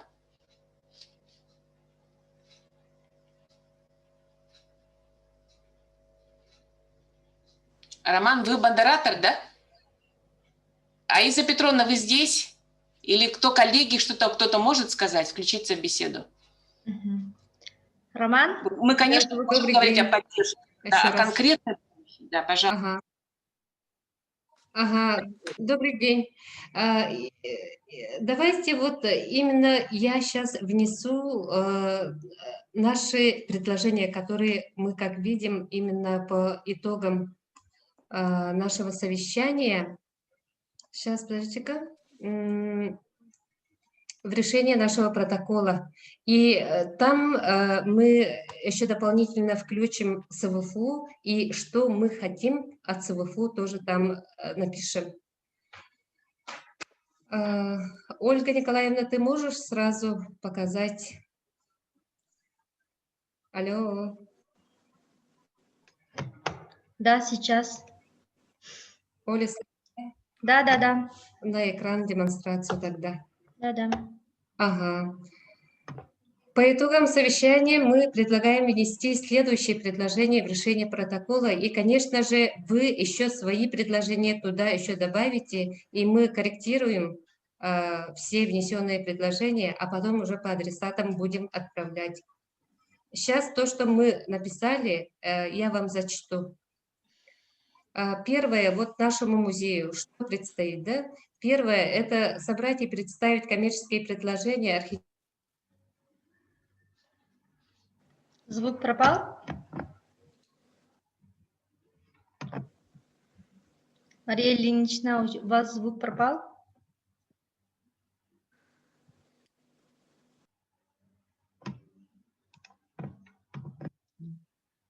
Если звук мой появился, то я хотела бы сказать, вот ответить нашему дорогому историческому факультету о том, что к 150-летию этого здания нам нужно действительно охватить всю научную общественность с тем, чтобы узнать о влиянии выпускников прогимназии на развитие просвещения и образования каждого факультета, каждой школы нашей республики. Это огромная работа. Спасибо, Изя Петровна. Изя Петровна, я услышала вас, да, значит, работа по исследовательской направленности и в рамках исследований студенческих. Эти ваши предложения будут, ну, действительно, студенты, у нас есть и кружки научные, и дипломы пишутся, и курсовые работы. В этом плане именно данную направленность мы представим. Спасибо. Не видно, не Так, слышно. Можно я еще хотела... подключиться, да? Коллеги, можно подключиться я к закончу. обсуждению? И все, предложение еще есть. Ага, давайте. Можно, да? Значит, это, тут у вас 4 пункта, да? Нет, еще. Тогда еще слушаем дальше. Ага. Давайте вот музею что поручено, да? Зачитывай, или вы уже сами посмотрели? Нет еще. Ага, ну давайте вот второе. Направить письмо в СВФУ для передачи на право собственности земельного участка по адресу вот Кулаковского, 18 в пользу Музея музыки и фольклора. Третье. Согласовать с администрацией города Якутска границы по разграничению земельных участков нашего здания и шахты Шергина. Здесь мы сроки укажем. И далее вот к 150-летию нашего здания дальше продолжит цикл документальных фильмов о нашем здании, о выпускниках, преподавателях Якутской мужской прогимназии. И вот СВФУ, допустим, подключились бы именно к этому проекту тоже, потому что мы будем записывать и о преподавателях, и о выпускниках.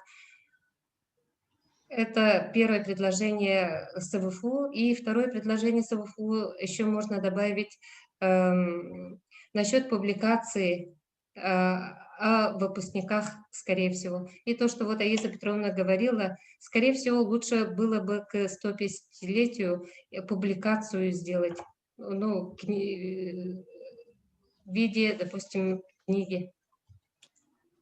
Так, далее идет второе. Можно сразу, извините, пожалуйста, можно сразу же останавливаться на этих пунктах, чтобы было более конструктивно?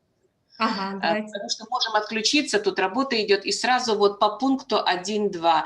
Предварительная беседа с руководством СВФУ была, да, или нет? Это согласовано?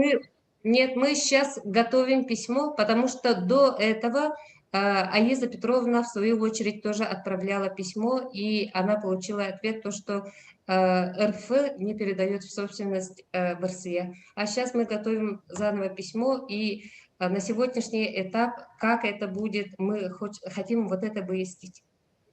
Ну, и со своей стороны здесь я присутствую, поэтому по этому пункту могу начать работу, просто согласование с отделом имущественных прав, да, наших тоже есть, и просто, ну, расскажу, что возможно или нет. Могу обратиться в правовое управление, да, нашего университета, чтобы вот этот вопрос уже, наверное, поставили в план и рассмотрели.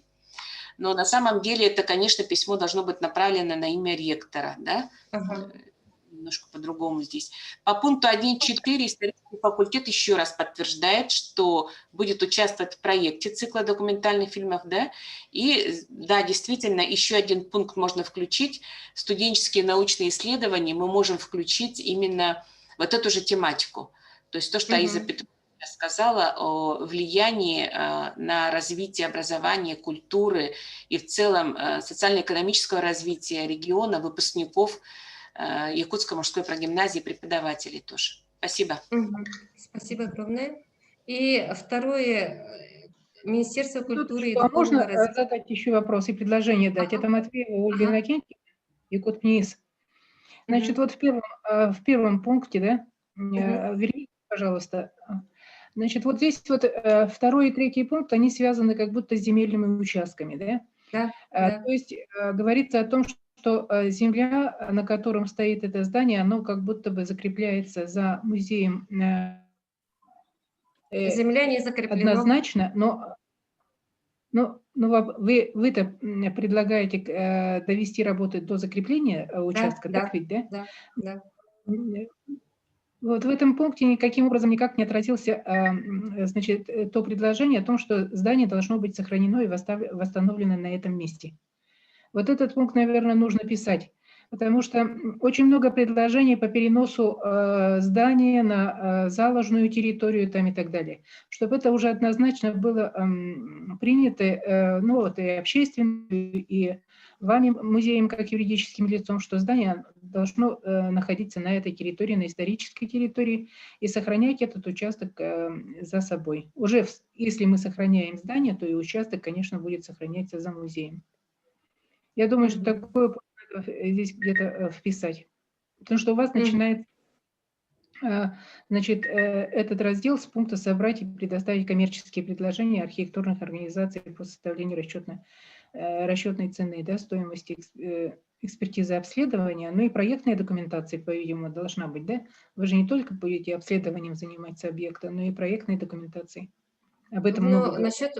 Насчет проектной документации далее Министерство культуры и духовного развития мы написали. Далее вот идет. Это конкретно то, что музей будет заниматься, да, и далее сейчас вот министерство. Так, основным заказчиком, наверное, все-таки будет музей, или вы будете или считается Министерство культуры заказчиком по проекту? Заказчиком будет служба госзаказчиков. Это технический заказчик, ладно, ясно.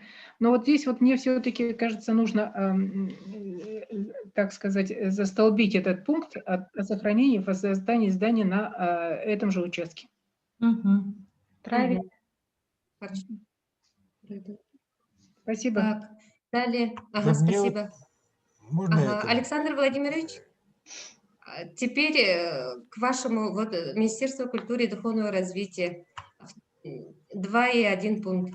Корректировать в установленном порядке техническое задание и воссоздание объекта культурного наследия и направить для составления расчета предельной стоимости в адрес ГКУ. Да, вот пункт 2.1 я уже сделал, скорректировал и начал отрабатывать уже со службой государственного заказчика. Они будут рассчитывать на воссоздание без оборудования. Оборудование мы сделаем после утверждения этих заданий уже отдельным расчетом, и уже будет как отдельное приложение для проектирования. Для этого вы предварительно уже вами надо начинать перечень оборудований, какие нужны будут. Это стеллажи, столы, стулья, может какое-нибудь оборудование для именно удержания климата в части хранилища, в части экспозиции и т.д. Тогда, скорее всего, добавить музей, там техническое задание с оборудованиями, да? Нет, тех заданий сначала будет без оборудования, а по оборудованию ну вот именно с нашей стороны. Приложение, да. И потом после этого у нас идет подготовка пакет документов. Так, на планы технические задания, предельной стоимости. Пункт 2.3 должно быть направление заявки на разработку проектно-экспертной документации в адрес Министерства экономики и Министерства строительства. После этого следующий пункт этот взаимодействие и отработка. Связь пропала. По самой разработке проекта. Потом Потом пункт должен быть, да, по изысканию финансирования, он есть. Потом организация работы. Да. А вот этот пункт 2.6 пункт работа по сохранению объекта культурного наследия в соответствии с составом технических... Вот этот пункт надо, думаю, надо поменять на строительно-монтажные работы по воссозданию объекта культурного наследия. Должно быть. Ага, хорошо. Мгм. Спасибо. Так, далее департаменту нашей республики по охране объектов культурного наследия внести на рассмотрение правительства республики пакет документов по воссозданию здания Якутской городской мужской гимназии для включения в инвестиционную программу республики на плановый период 2021-2022 года. Это реально или нет? Здесь, наверное, Александр подскажет более точно, но, по-моему, там СГЗ или Минкультуры заниматься должно. Да, тут будем заниматься тоже мы, Министерство культуры, но и не без участия департамента будет. С департаментом мы будем работать по лоббированию финансирования, это по, то есть поднятие проблемного вопроса в правительственных собраниях, совещаниях, планерках и так далее. Мы как ваши учредители, то есть деньги, по идее, должны найти мы. Это с участием уже правительства, Министерства экономики и Департамента охраны объектов культурного наследия. Вот этот пункт наш должен быть. Понятно, ага, мы это изменим. И далее Марии Петровне Петровой. Мы в тот раз тоже разговаривали насчет этого, но сейчас, Мария Петровна, вы видите же, да, 4.1 пункт. Создать общественный совет по сохранению здания Якутской городской мужской прогимназии. 4.2. Утвердить положение порядок формирования общественного совета по сохранению здания Якутской городской мужской прогимназии. 4.3. Избрать состав общественного совета по сохранению здания Якутской городской мужской прогимназии. И 4.4. Организовать и представить план по общественным и информационным работам по сохранению объекта культурного наследия. Как вы на это смотрите? Немножко подправить, что не утвердить, наверное, положение, да, а разработать положение, и, наверное, этот общественный совет или вот, не знаю, какая-то группа, да, общественная будет утверждать, затем не избрать состав, наверное, а внести предложение по составу, да? Формировать, скорее всего. Да, и так, подготовить, наверное, проект плана.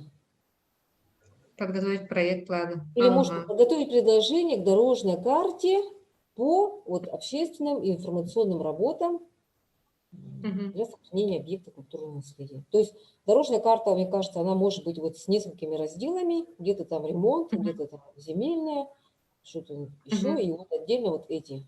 Вот. И 5-й пункт 4.1, 4.3 надо объединить. Какие? 4.1, 4.3. Это 4.1, 4.3. Ага, хорошо, объединим тогда. И 5-е у нас всем присутствующим спикерам и слушателям сегодняшнего нашего совещания вот вступить в состав общественного совета по сохранению нашего здания. Как вы думаете? И, ну, давай, наверное, рекомендовать, потому что рекомендовать. Все добровольно. Да, и то, да, рекомендовать. Ага, тогда мы здесь поправляем рекомендовать. И, у нас есть положение по общественному совету, да? Оно нету, же еще... вообще нету. Ага, создать общественный совет. И на следующий год, где-то в конце января, хотелось бы собраться еще раз в виде круглого стола. Скорее всего, вот именно общественный совет собирается, и нам очень нужны вот все сегодняшние наши слушатели, ваши контакты нужны, и там в информационном у нас этом указан номер модератора. Миронова Романа Васильевича, вы можете там по WhatsApp написать, у него и WhatsApp, и все есть. И мы вот сегодняшнее, то, что еще ваши предложения все в решение внесем, и потом уже на согласование и на корректировку все равно вам будем отправлять. И чтобы вы еще, если мы что-то упустили, чтобы там еще добавили. И еще по срокам надо определиться.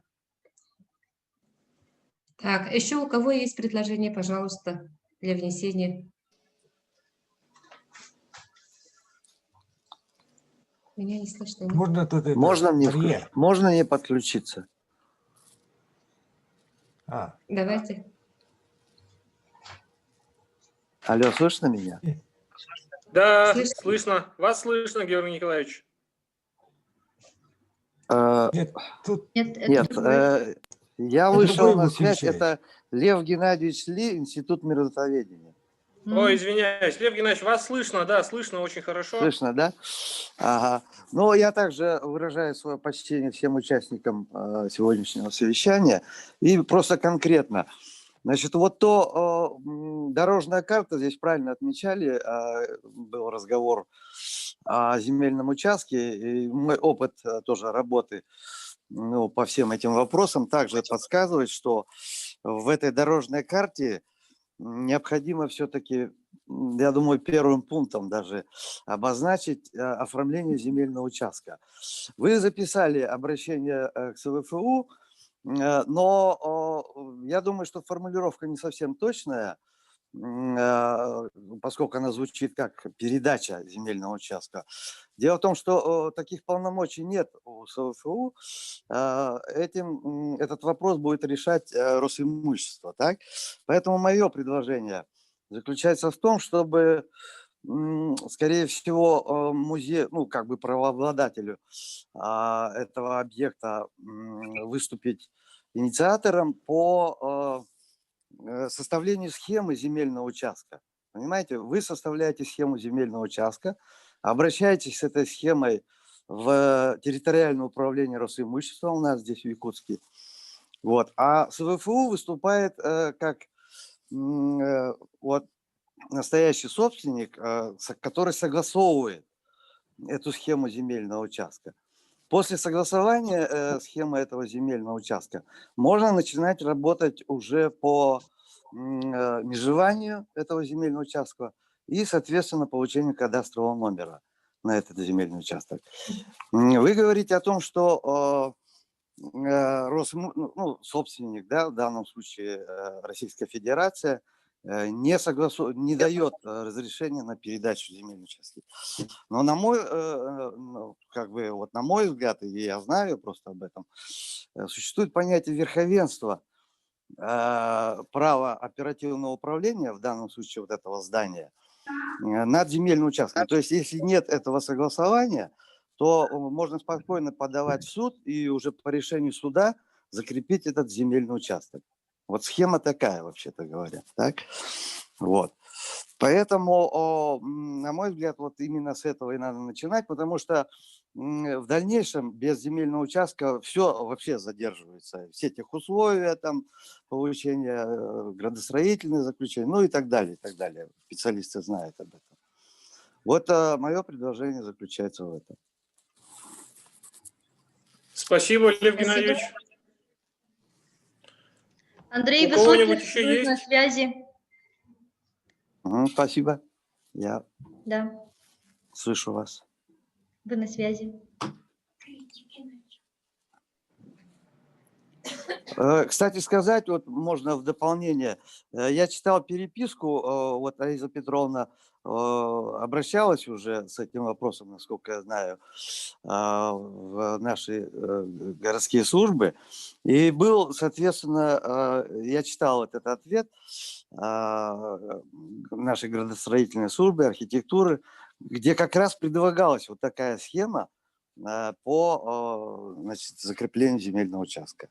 Вот это вот письмо надо будет поднять. Оно, по-моему, датировалось в 2008 году. Это был ответ на наш запрос.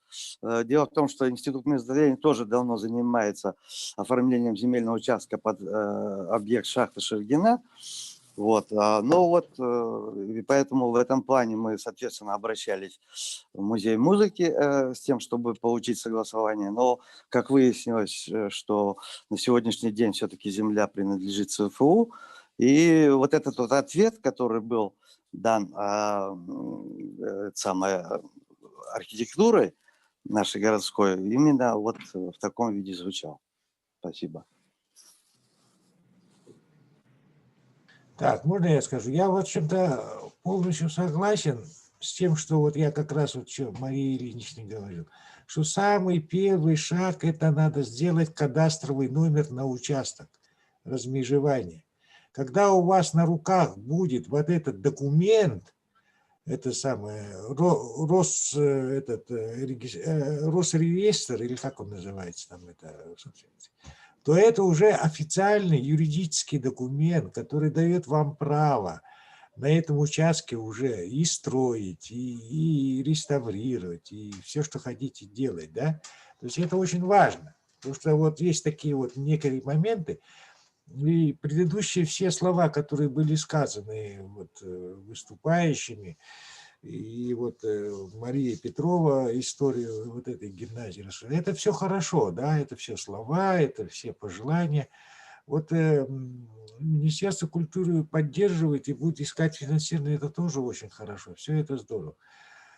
Но именно я согласен с тем, что первый шаг это надо зарегистрировать. И если там последующий будет вопрос, что это федеральный, там надо подавать в суд, значит, на том, чтобы это как бы право на это.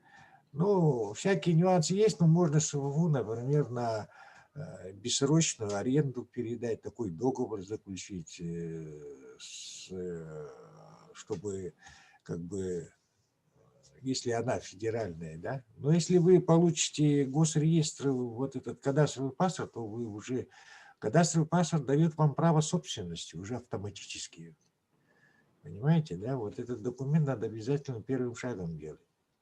Ну, а значение вот этого музея я вот всегда вот настороженно отношусь, потому что очень плачевная история старого города, знаете, вот как вот, когда его якобы должны были реставрировать.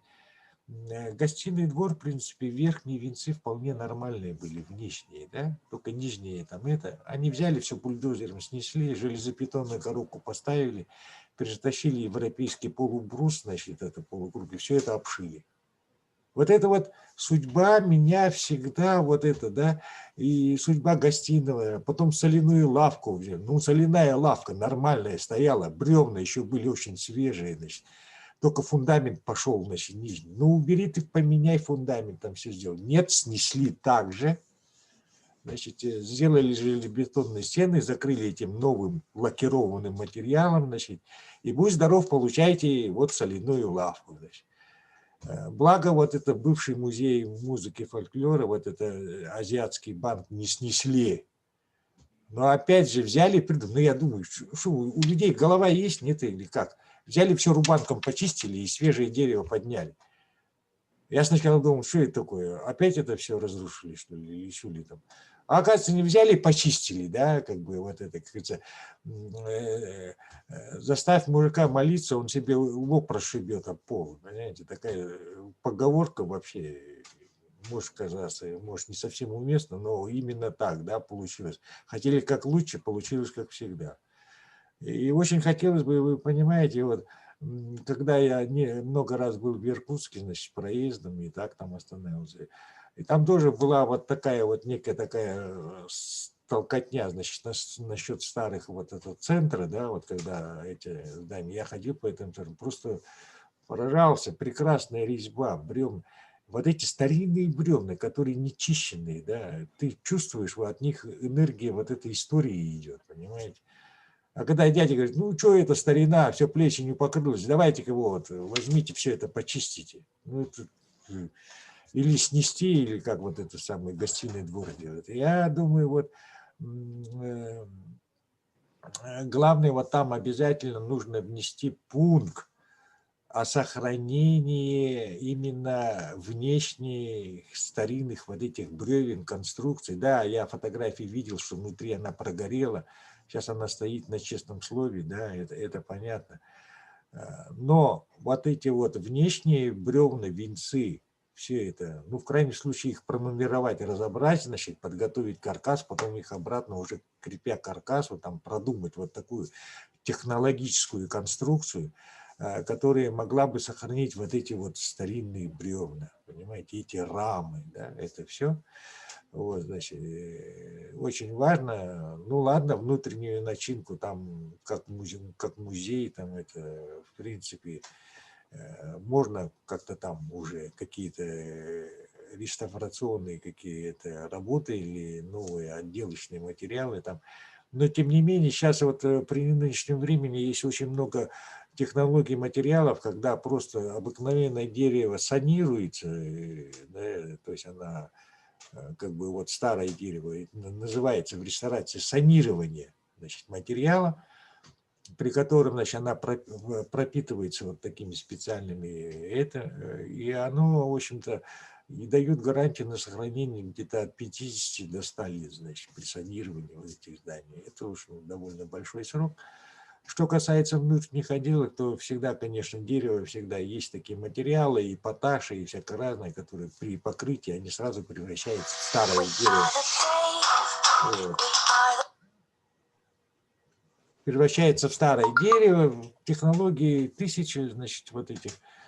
Вот. И думаю, что это, в общем-то, правильно здесь высказывались, значит, насчет, вот как раз вот Мария Ильинична показывала вот эти этапы, значит, вот как их надо делать. И думаю, что более конкретно, конечно, надо вот эти шаги сейчас утрясти, да, и в первую очередь, наверное, более помимо вот этих вот гуманитарных каких-то исторических шагов, надо предпринимать конкретные, реальные юридические шаги. Вот когда юридические шаги будут предприняты, тогда полная картина возникнет, сколько надо финансирования, куда эти деньги направить, в каком направлении искать какие-то службы, которые могли бы взяться за эту работу, и согласна или не согласна этой смете, у нас все-таки рыночные отношения там какие-то. Вот тогда эта вся полная картина начнется вырисовываться. Вот это вот. Я думаю, так надо вот где-то в этом направлении. А значение исторического здания, это понятно. У нас это, мне кажется, сейчас вот из центра единственное здание, которое сохранилось. Остальные все разрушили.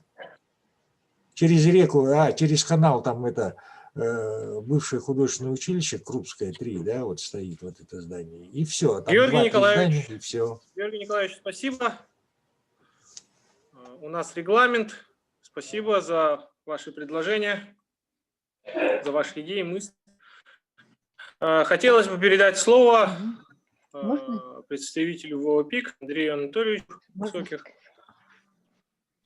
Добрый день всем. Во-первых, хочется Аизу Петровну поздравить с юбилеем. Аиза Петровна, дай Бог вам здоровья, не болеть, вам и вашим близким, такого же оптимизма, такой же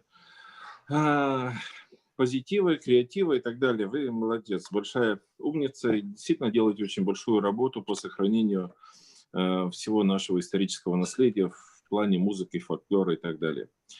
Ну вот на самом деле мне хотелось бы обратить внимание на то, что мы говорим сегодня точечно об одном объекте мужской прогимназии и совсем не говорим о реальном училище, которое стоит все, в общем-то, в одном треугольнике, как я его называю, исторический треугольник, то есть реальное училище, шахта Шергина и мужская прогимназия.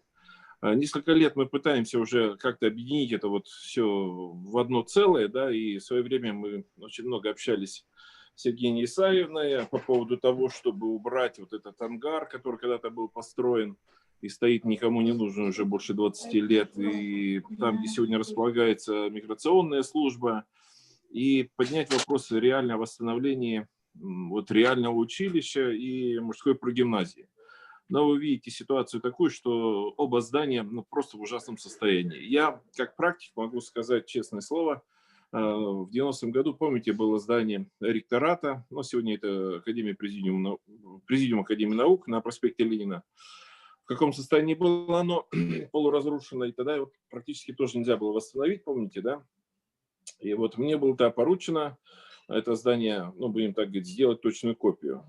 Руководил тогда Семен Николаевич Назаров, был главным архитектором, и под его руководством мы, в общем-то, делали эту большую работу.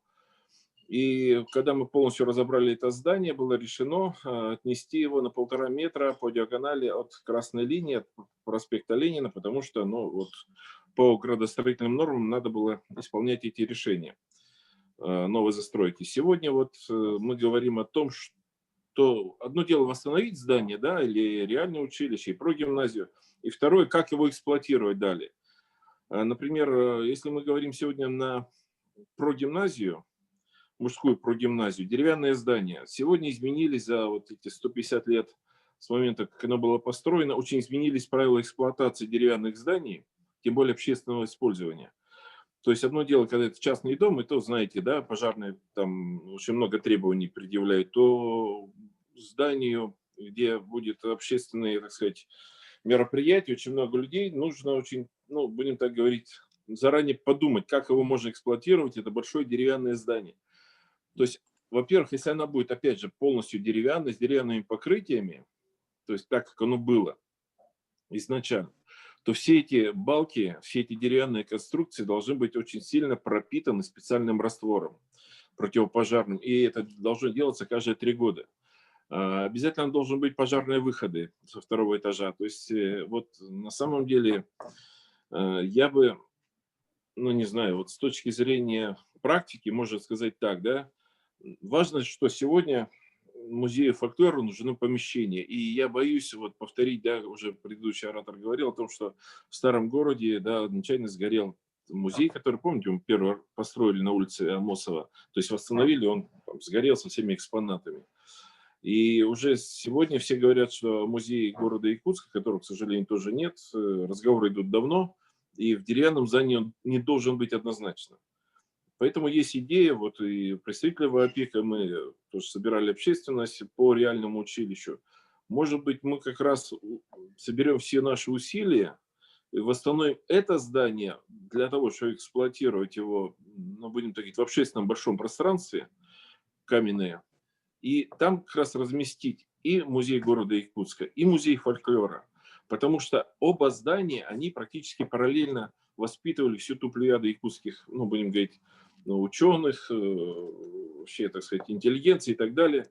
Да, прогимназия была первая, потом было реальное училище, но люди так и иначе, они учились и там, и там. И я думаю, что если бы мы говорили как раз о восстановлении вот истории, да, исторической правды, исторического музея, то, может быть, нам как раз усилить, собрать все усилия, сохранить и сделать музей вот в этом здании реального училища. Там и залы большие, аудитории, помните, да, какие здоровенные.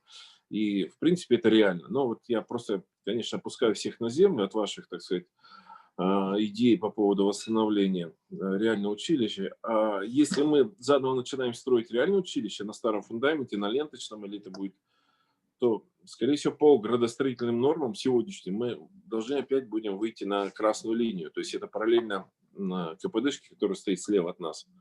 Мы не можем туда уйти на красную линию, потому что мы глубоко садимся на шахту Шургина. Поэтому тут надо, на самом деле, я бы, будем так говорить, не рубил все с плеча, и не обижайтесь на меня за то, что я говорю эту правду, но вот в градостроительном совете, где я состою, там очень часто мы рассматриваем такие вопросы, и вот сегодняшние, так сказать, нормы градостроительства, пожарных норм и так далее, очень жесткие. Почему, кстати, нам федералы не дали деньги первоначально на реставрацию реального училища? Потому что, если знаете, там есть магистраль теплотрассы, так она проходит очень близко, а разрыв должен минимум быть 4 метра. Поэтому нам сразу сказали, магистраль и в 2 метрах здания общественного пользования быть не может. И нам не дали денег. Вот это неразрешимый вопрос, который, к сожалению, ну, так вот случился. Вот я боюсь, что любая экспертиза на проектных работах, то есть уже при проектировании, может просто зарубить нам эксплуатацию этого деревянного здания вот именно в таких объемах, куда, ну, должен разместиться музей. Так что, извините, Аида Петровна и все коллеги ее, и всех, кто... Ну, память надо сохранять, я не спорю, но вот сегодняшние нормы таковы, что мы обязаны их выполнять. Это законы РФ и законы градостроительства сегодняшние. Всем спасибо. Извините, если что не так. Можно Андрей Анатольевич, дополнить спасибо словами. большое вам. Да, конечно. Ну вот в дополнение к тем словам, которые сказал Андрей Анатольевич, я тоже, как бы исходя из собственного опыта, могу сказать, что ведь необходимо все вот эти объекты, обязательно требования также страхования, да, имущества. И хочу сказать, что на сегодняшний день, это вот по опыту наших объектов Института миротоведения, у нас есть тоже деревянные здания, страховые организации отказываются вообще страховать все деревянные постройки. Ну, это вот как бы к слову в дополнение. Это, видимо, тоже надо как бы иметь в виду. Спасибо. Хорошо, спасибо, Лев Геннадьевич. И хотелось бы сейчас передать слово Винокуровой Ульяне Алексеевне. Спасибо, коллеги. Действительно, сегодня собрались люди неравнодушные к истории, притом к живой истории. И, тем не менее, проблемы, которые были обозначены в течение этих нескольких лет, за которые мы это обсуждаем, они никуда не ушли. Более того, они усугубляются. Но, тем не менее, кто хочет, тот все равно чего-то добивается. Я хочу только два предложения. Первое – это по плану, по срокам. Там даже письмо к СВФУ написано, что до 1 марта, что 2 месяца, даже 2,5 месяца будете писать одно письмо. Я полагаю, что это слишком долгий срок. С такой спячкой, как говорится, далеко не продвинетесь. Тем более, что эти письма уже ходили. Значит, надо только учитывать те замечания, которые уже было получено. И завершающий этап тоже, 24 год. Это значит, осталось еще целых 4 года, можно сказать. И очень такие планы долгоиграющие при таком ужасном состоянии этого здания, я думаю, что ликвидируют сам предмет разговора. Почему такие даты поставлены? Сейчас основное у нас усилие направлено на достойное празднование столетия якутской государственности. Каким-то образом надо было в ваших планах предусмотреть эту дату как какую-то веху в процессе восстановления этого здания. Далее, сейчас мне кажется, что вопрос интеллигенции по новой накопляется. Сейчас исторический момент и в России, и Якутии таков, что опять будет востребовано обращение к прослойке интеллигенции, как в свое время Кулаковский писал письмо к интеллигенции. Сейчас нам тоже востребуется отношение к интеллигенции. Надо этим воспользоваться. Одна из этих возможностей – это сейчас формируется концепция и содержание Николаев-центра в Актемцах, где будет зал «Интеллигенция и цивилизация». Мне поручено этим заняться этой концепцией. Я бы предложила музею там разработать свой стенд и свое видение. Тем более оно у вас уже сформировано в виде современных технологий в электронном формате. Я бы предложила вам расположить в этом Николаев-центре вашу экспозицию по музею, которая будет именно открыт в этом здании мужской прогимназии. То есть начинать существование мужской прогимназии в электронном виде в Николаев-центре. Это, мне кажется, ускорит конкретное решение реставрации этого здания. И, может быть, есть смысл в будущем году допустим, в 27 апреля провести шикарную конференцию «Интеллигенция Якутии на рубеже веков», допустим.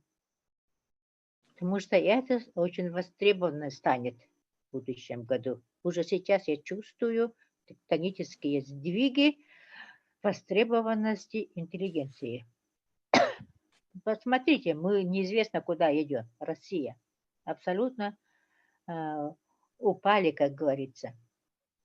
Духовно и интеллектуально. Значит, востребованность возрастает.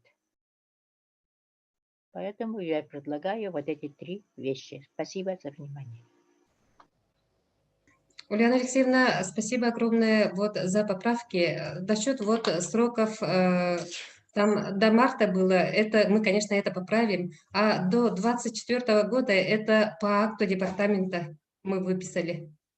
В акте департамента там было указано именно вот эта дата, вот поэтому мы там указали.